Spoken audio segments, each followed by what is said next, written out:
Hello guys, in today's video I will be showing you how to fix Google Maps loading error problem. So the answer is easy, just go to the settings, then scroll down to the apps section, and then go to the search and search Google Maps, and then go to the storage, and here you will find this clear cache option. Click on it.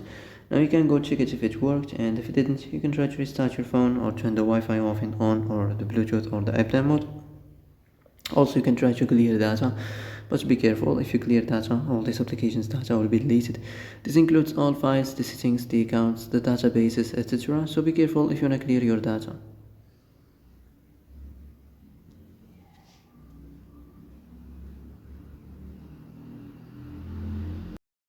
And that's it for today's video. I hope this is the answer you've been looking for. If you like this video, don't forget to like and subscribe, and see you in the next video. Thanks for watching.